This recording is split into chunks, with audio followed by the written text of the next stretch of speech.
सुनो मेरी बात, आप मुझे देख रहे हैं, मैं एक विश्वास का प्रोडक्ट हूं।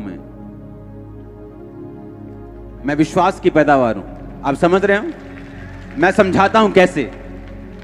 2004 में जब मैं परमेश्वर में आया, क्योंकि 2003 में 2002 में मैं अपनी पढ़ाई को पूरा करके जलंधर वापस आ चुका था। मेरे दादाजी इनकम टैक्स ऑफिसर थे जलंधर में, और अलग अलग पंजाब में उनकी पोस्ट होती थी। जब उनको कैंसर हुआ तो मेरे घर वालों को किसी ने बताया कि जाओ, ये क्रिश्चियन लोग जो हैं ये प्रार्थना करके कैंसर ठीक करते हैं। मैंने इंटरेस्ट नहीं दिया बिल्कुल भी, और मेरी फैमिली जो है वो मेरे दादा के लिए प्रार्थना करवाने जाती थी।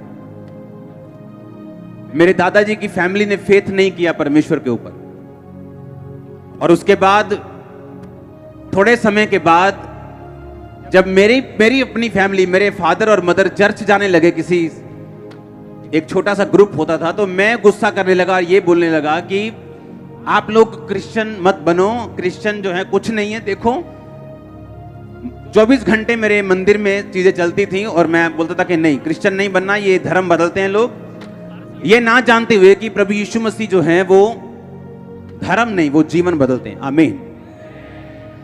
और उसके बाद जब मैंने उनको मना कर दिया, अपनी फैमिली को वापस ले गया और मैंने चर्च नहीं जाने दिया। 2004 में मुझे कुत्ते ने काटा और मैं मेंटली अपसेट हो गया।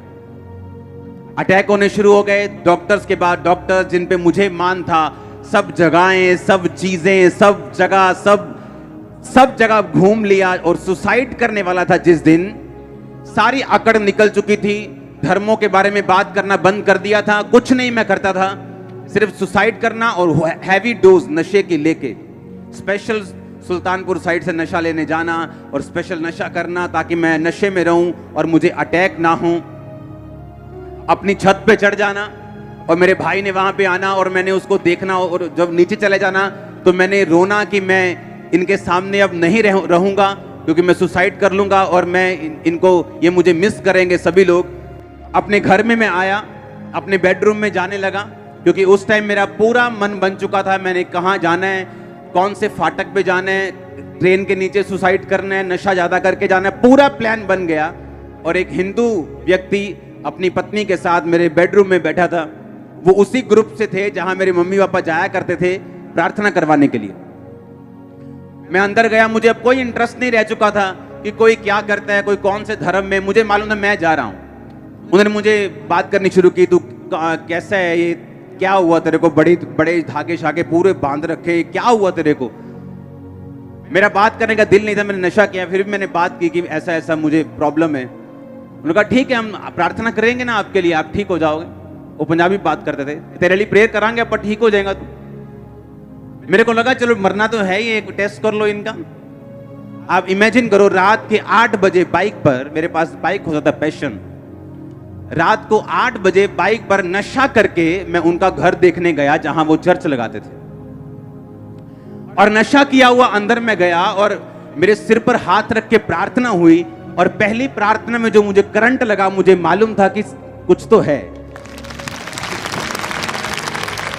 ये मालूम नहीं था कि ये जीवित परमेश्वर है, ये एकमात्र परमेश्वर है, ये सब कुछ कर सकता है। क्योंकि हम जिन जगहों से निकले, हमारी कोठी है ब्यास में, जहां पर सब बहुत बड़ा सत्संग होता है, वो हमने उनको दे दी थी और उन्होंने हमें बाहर जगह दे दी थी।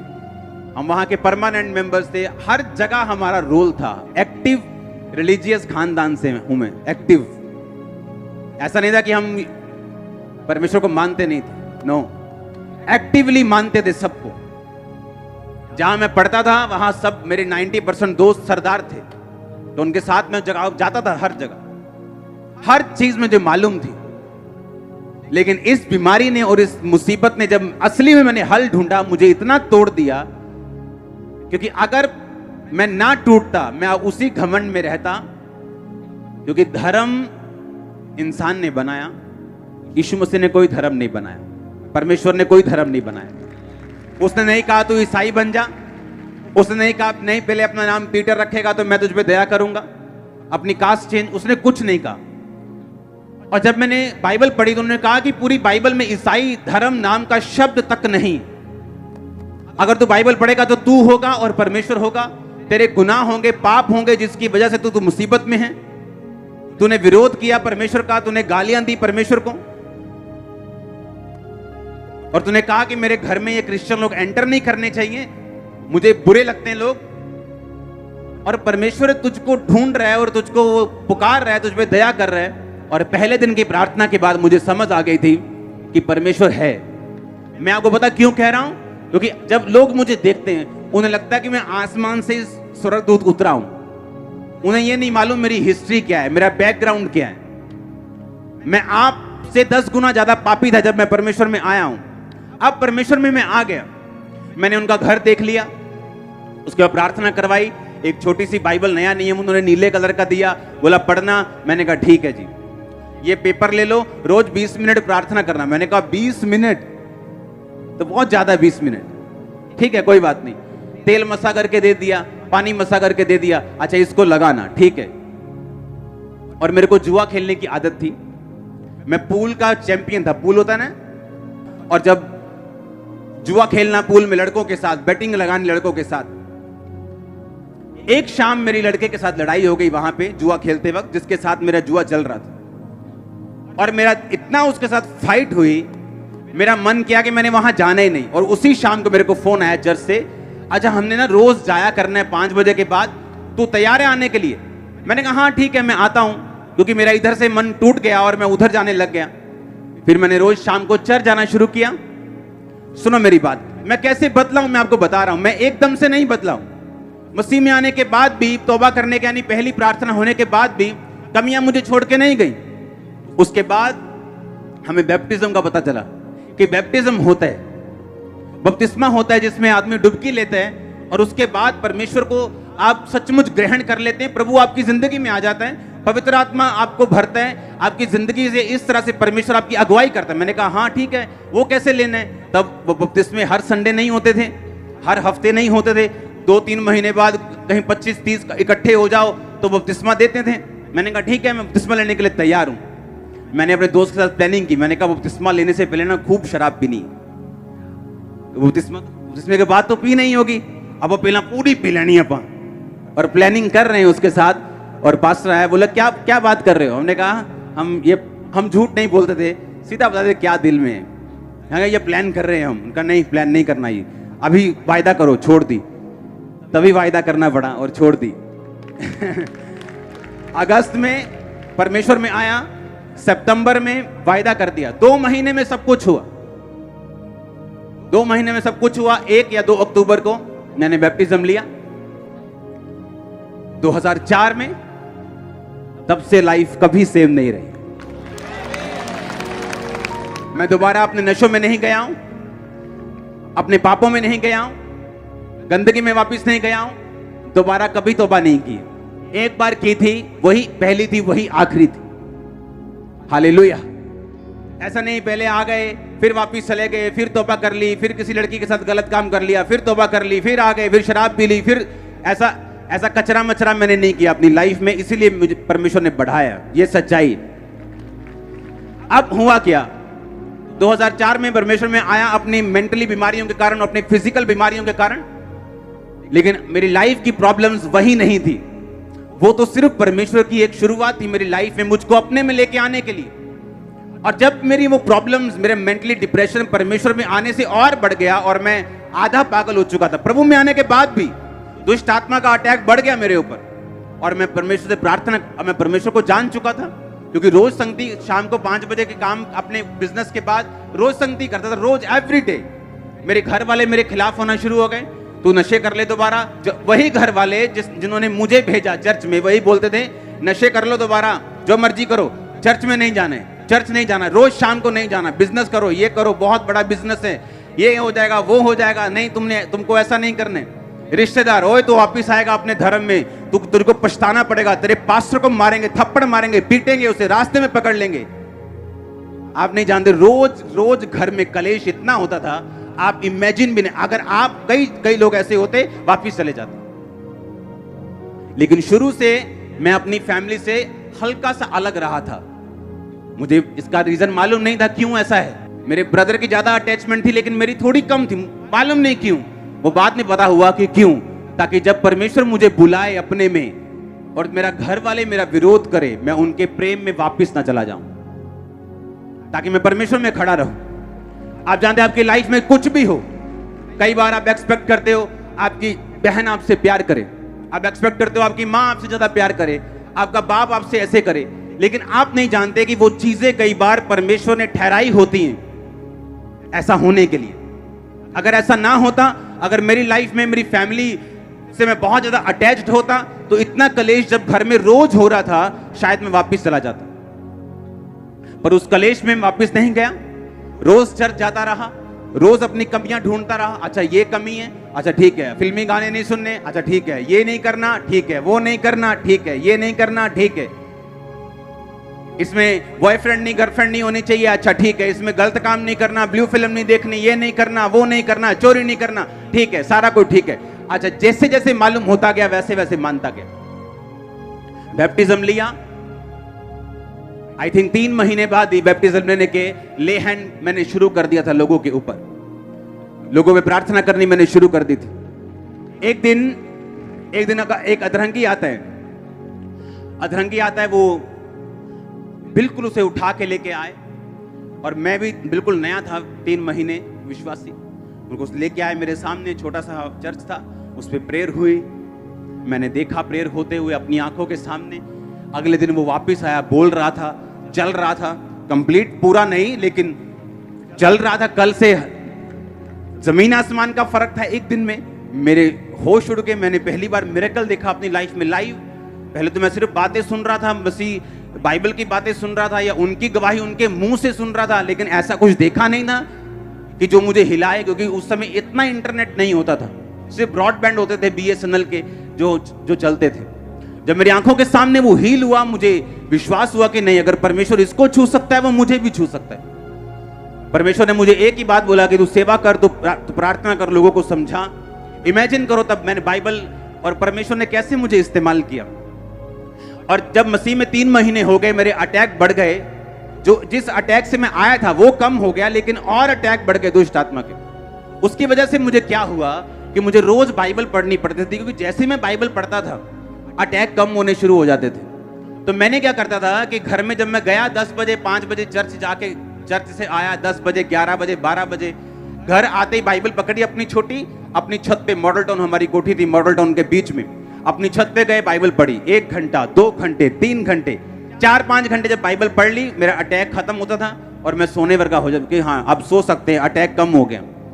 एवरी डे बाइबल मेरी एक दवाई थी, क्योंकि मैं दवाइयां खा चुका था, जलंधर के सारे बड़े डॉक्टर से दवाइयां खा चुका था, कोई असर नहीं, 1% भी नहीं। अब वो जब मैं बाइबल पढ़ता था मेरे अटैक दुष्ट आत्मा के कम होते थे, तो मुझे प्रैक्टिकली मालूम था कि वचन मेरे अटैक कम करता है। तो रोज इसी चक्कर में कि मेरे अटैक कम हो जाएं, बाइबल पढ़नी शुरू कर दी, रोज 6 घंटे 8 घंटे। हुआ क्या, 1 साल बाद, जब 1 साल मैंने बाइबल रोज 8-8 घंटे पढ़ ली, तब जब भी कोई बंदा चर्च में शाम को 5 बजे में जाता था, जब भी कोई बंदा अपनी मुसीबत लेके आता था, भाई साहब मुझे ये प्रॉब्लम है, अपने पास्टर को बोलना, पास्टर जी हमें ये प्रॉब्लम है। जैसे ही उसने प्रॉब्लम बोलनी, मैंने बाइबल से वचन निकाल लेना, क्योंकि बाइबल मुझे याद हो गई थी कौन सा वचन कहाँ लिखा है।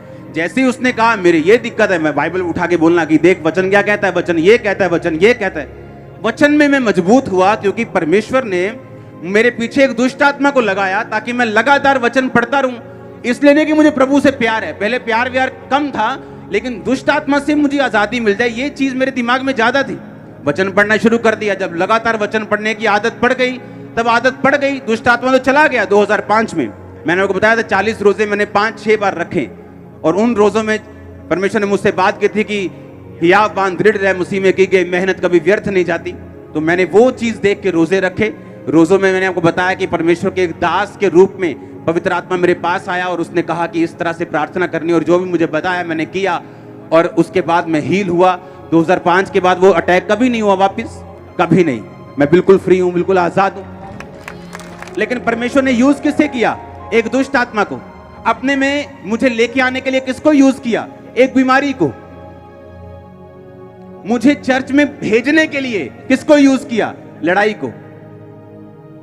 मेरी आदतों को, गंदी आदतों को खत्म करने के लिए किसे यूज किया? एक लड़ाई को, और साथ मसीह भाइयों के प्यार को, क्योंकि वो मुझे कॉल करते थे कि चलो आओ सेवा करते हैं, चलो आओ उधर चलते हैं, चलो आओ उधर चलते हैं। और इस तरह से धीरे धीरे धीरे मैं परमेश्वर की ओर खींचा चला गया। उसके बाद जब मैंने देखा लोगों पे ले हैंड होते, लोगों को हील होते, मैंने खुद ले हैंड करना शुरू किया और खुद लोगों को हील होते देखा अपनी आंखों के साथ। मैं डॉक्टर के पास गया एक दिन, 2005 की बात है। मैंने कहा डॉक्टर साहब मुझे पेट की दवाई खाते इतनी देर हो चुकी है, मैं थक चुका हूं।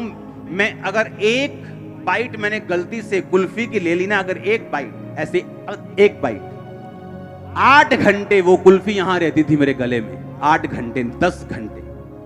अगर एक चम्मच मैंने दाल खा ली, अगर उसमें अगर हल्की सी मिर्ची है, तो वो एग्जैक्ट टेस्ट यहां गले में मेरे 8 घंटे 10 घंटे रहता था। और मैं प्रभु से बोलता, प्रभु मार दे, इससे अच्छा ये है कुछ नहीं खा सकता, दाल बिना नमक, बिना मिर्ची।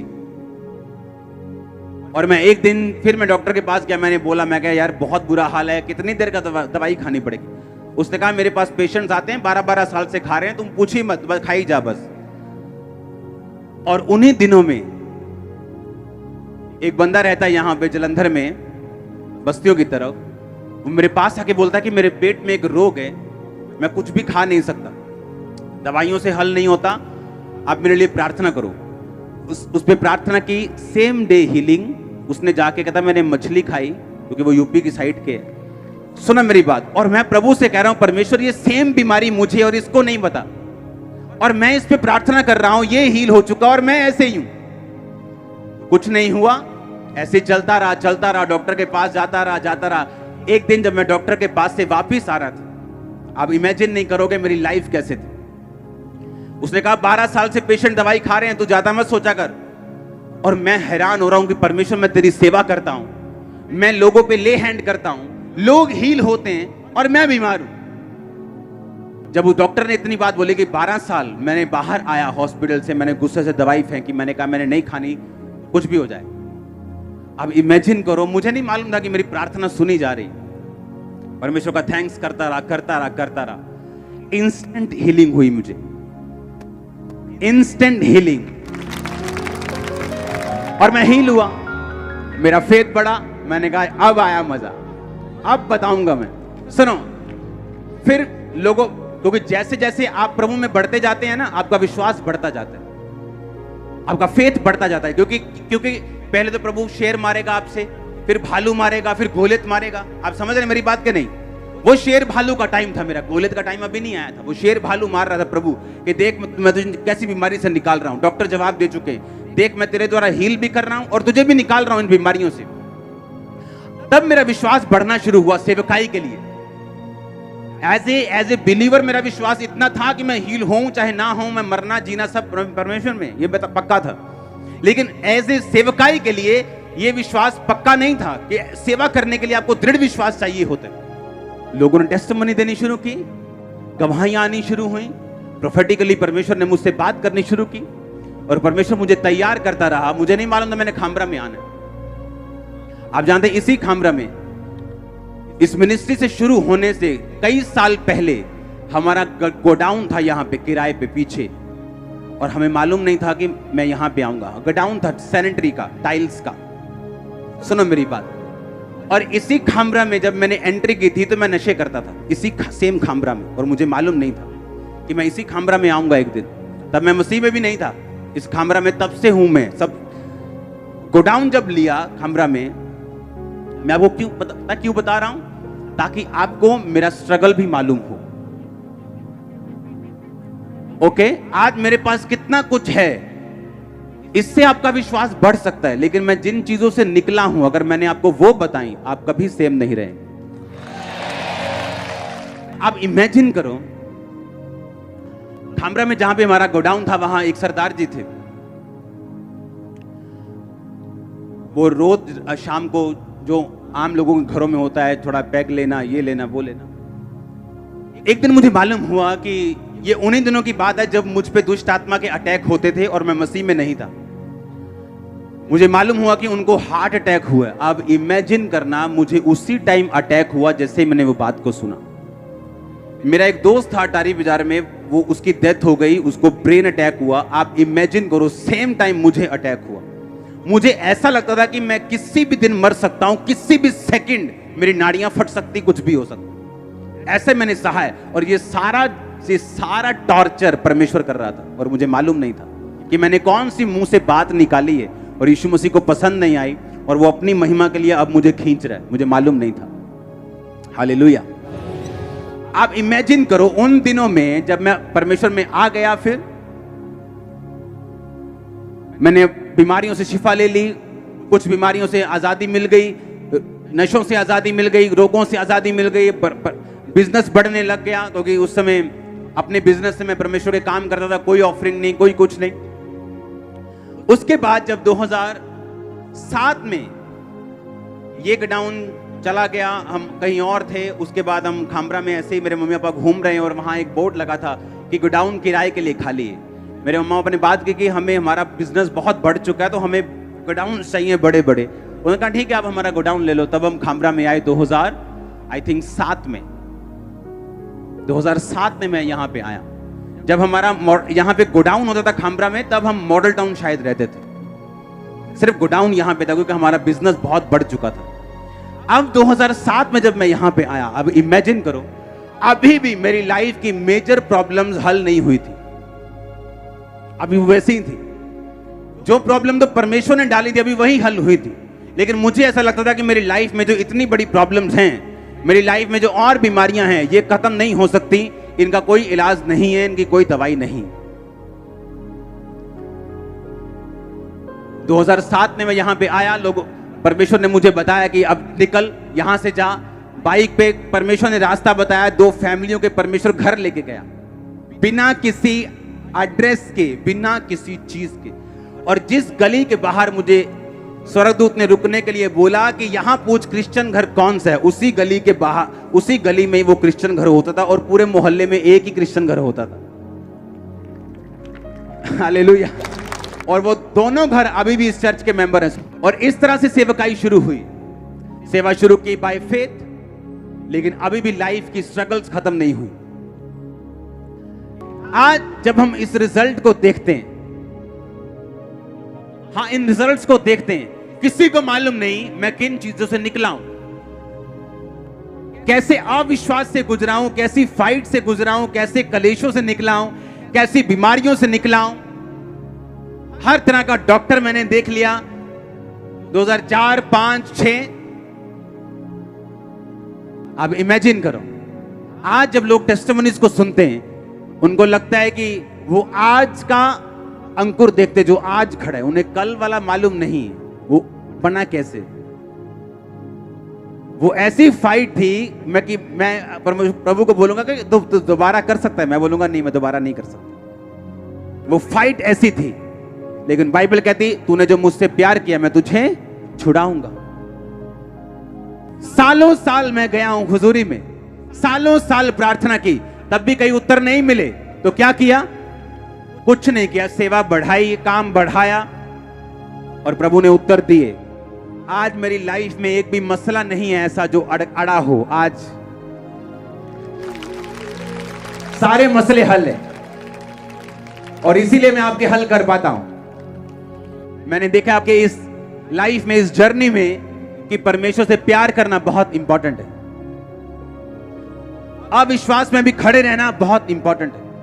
और जो लोग जल्दी में होते हैं, जल्दी, साल हो गया, 1.5 हो गया, 2 हो गया, मैंने देखा वो शैतान उनसे बहुत फाइट करता है। जब शैतान ये देख लेता है कि आपकी ये आशीष अगर लेट हो जाए, वो आपके विश्वास को हिला सकता है, तो वो परमेश्वर से आज्ञा मांग लेता है कि क्या मैं इसकी ये बरकत रोक लूं, क्योंकि अगर ये बरकत इसकी मैंने रोक ली तो तुझे मानेगा नहीं।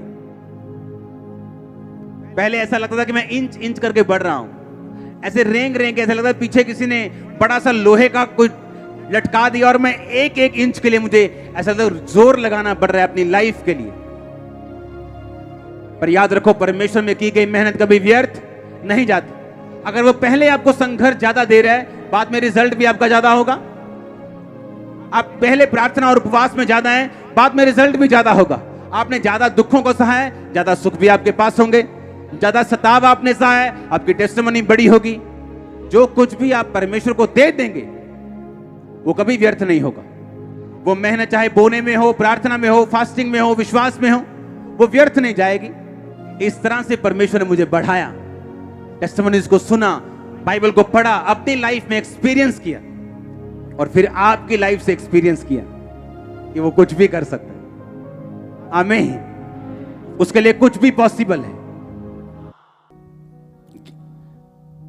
कहता है जगत के मूर्खों को चुन लिया समझदारों को लज्जित करने के लिए। आपके मोहल्ले नगरों के बड़े लोग जो अपने आप को समझदार और बुद्धिमान समझते हैं और समझते हैं ये इन्नू की पता चर्च चला गया, धर्म बदल लिया। परमेश्वर कहता मैंने तुझे चुना उन्हें शर्मिंदा करने के लिए, क्योंकि एक दिन वही लोग तेरे पीछे चलेंगे और चर्च में बैठे होंगे यीशु मसीह के नाम। कहता मैंने जगत के तुच्छों को, तुच्छ, हाँ बोलते नहीं नहीं तेरे साथ पानी नहीं पीऊंगा, तू छोटी जाति का है, घर में नहीं आना, खाना खाने बर्तन तेरे अलग होंगे, हमारे साथ नहीं सोना। परमेश्वर कहता मैंने तुझे चुन लिया जो अपने आप को कुछ समझते हैं उन्हें लज्जित करने के लिए। और जो लोग आपके साथ ऐसा बिहेव करते हैं आपसे प्रार्थना करवाने के लिए सिर नीचे करके आने वाले हैं। अगर खुदा का आत्मा आपके अंदर है तो, अगर आप पवित्रताई में है तो आओ आमीन ऊंचा आशीष ऊंची।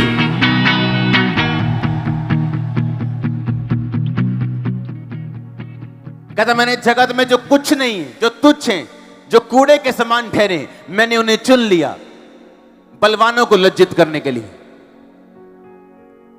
मैंने कमजोरों को चुन लिया ताकि कोई प्राणी परमेश्वर के सामने घमंड ना करने पाए।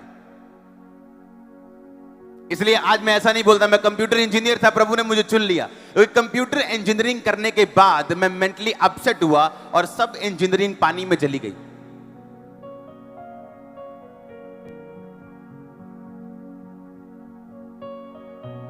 और जब मैं मसीह में आया तो मेंटली अपसेट होके आया था और कोई नहीं जानता था कि मेंटली अपसेट वाला व्यक्ति एक दिन प्रीच कर पाएगा, हील कर पाएगा, यीशु मसीह के नाम में डिलीवर कर पाएगा। कहता ताकि कोई प्राणी परमेश्वर के सामने घमंड ना करने पाए। अगर आप निर्बल हैं, कमजोर हैं, तुच्छ हैं, गरीब हैं, तो परमेश्वर ने कहा मैंने तुझे चुना। परमेश्वर कहता इजरायली जाति को मैंने इसलिए चुना क्योंकि वो थोड़े थे, वो कमजोर थे और पूरी दुनिया में बड़ी बड़ी जातियां थी। परमेश्वर ने कहा मैंने इजरायलियों को इसलिए चुना क्योंकि तुम थोड़े थे और कमजोर थे, ताकि मैं तुम्हें चुन के पूरी दुनिया में अपनी महिमा दिखाऊं। आज अमेरिका भी इजराइल के सामने बोलता नहीं, सुपर पावर कोई इजराइल के सामने बोलती नहीं, क्योंकि खुदा का देश है इजराइल देश। और मैं आपको बताना चाहता हूं इजराइल देश गोरों का देश नहीं, इजराइल एशिया में है, आनंद की नहीं। पर बाइबल कहती है मेरे प्रिय भाइयों, जब तुम नाना प्रकार की परीक्षाओं में पढ़ो तो इसको पूरे आनंद की बात समझो। तुम्हारे परखे जाने से धीरज उत्पन्न होता है, धीरज को अपना पूरा काम करने दो ताकि तुम सिद्ध और स्थिर हो जाओ और तुम में किसी भी बात की कमी ना रहे। हालेलुया। जब ये चर्च मैंने शुरू की थी 2007 में, 2004 में प्रभु में आया, 7 में चर्च शुरू की। आप जानते तब क्या हुआ? मसीह में आने के कारण मेरी फैमिली पहले से मेरे खिलाफ थी। दोस्त मुझे छोड़ने पड़े क्योंकि सबके साथ में शराब पीता था। मैंने छोड़ दिया मसीह में आगे कि मैं ऐसी संगति नहीं करूंगा, मैं फिर से ना फंसूं उसमें। अब फैमिली खिलाफ थी, रिश्तेदार खिलाफ थे। सिर्फ कौन थे मेरे साथ? सिर्फ चंद क्रिश्चियन लोग, वो भी मेरे खिलाफ हो गए 2007 में जब मैंने मिनिस्ट्री शुरू की।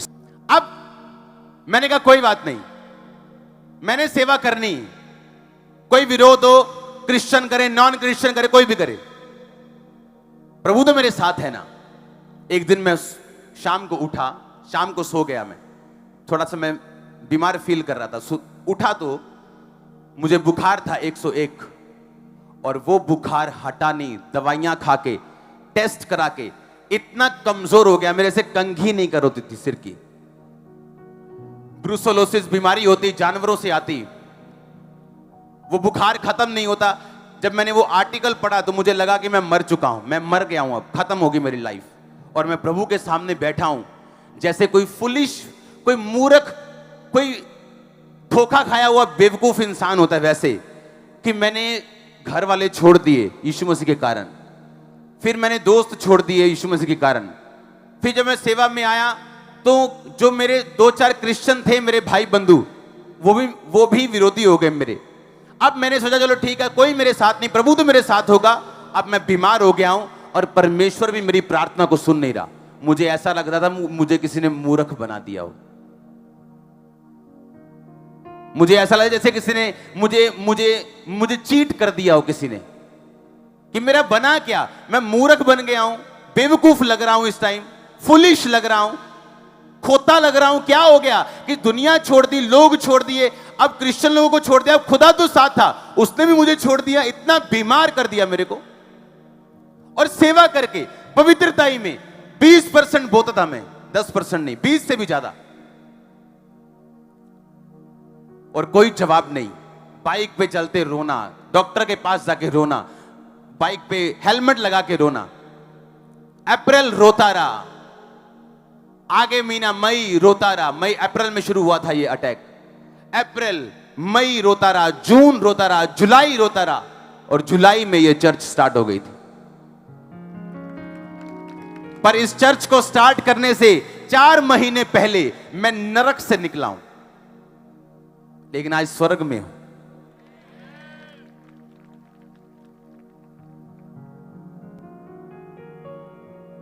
और मेरी पहली बड़ी मीटिंग में हनेरी आ गई थी और लोग बोलते देखिया अदा पहला क्या ही शैतान वालों चर्च आ गई ना नेरी, चाकते तंबू। मैंने कहा चिंता मत करो, सत्य प्रताड़ित किया जा सकता है, उसको हराया नहीं जा सकता, उसकी खिलाफत की जा सकती, उसको बढ़ने से रोका नहीं जा सकता। आमीन। इस चर्च को जहां बैठ के मजा लेते हो हर संडे खुदा की हीलिंग का, इसको शुरू करने से पहले जो मैं निकला हूं वो मैं जानता हूं,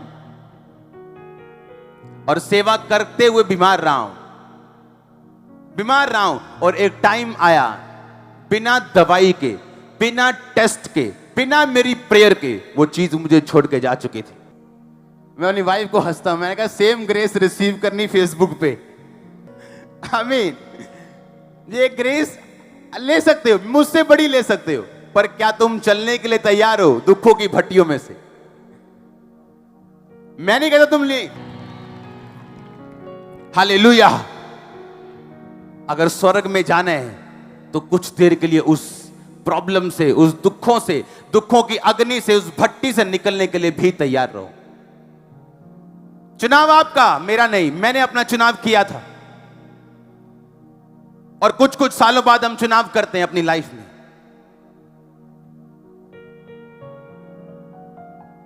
आज तो एक वीजा ना लगे, बोलते हैं हम चर्च नहीं जाएंगे, वीजा नहीं लगा,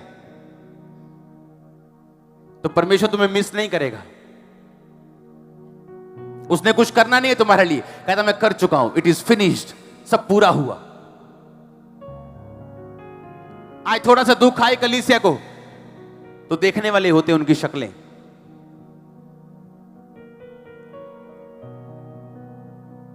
जब तुम नाना प्रकार की परीक्षाओं में पढ़ो तो कहता है इसको पूरे आनंद की बात समझो, पूरे आनंद की, कि परमेश्वर ने तुम पे भरोसा रखा है, कि तुम्हें वो परखने के काबिल समझता है, और अब तुम्हें सामर्थ्य भी देगा, गवाही भी देगा, तुम्हारे बच्चों को मसीह में भी लेके आएगा। हो सकता तुम्हारे पति के मसीह में आने से पहले जो तुम प्रार्थना कर रही हो तुम्हें और किसी बीमारी से होकर भी गुजरना पड़े, पर जब तुम परमेश्वर में खड़ी रहोगी, पति तो आएगा ही आएगा, तुम्हारी बीमारी भी वापस आएगी, टाइम आने वाला है। ऐसा परमेश्वर कहता, जब तुम परीक्षाओं में पढ़ो तो आनंद की बात समझो, इसे कहता दुखों की बात ना मत समझो।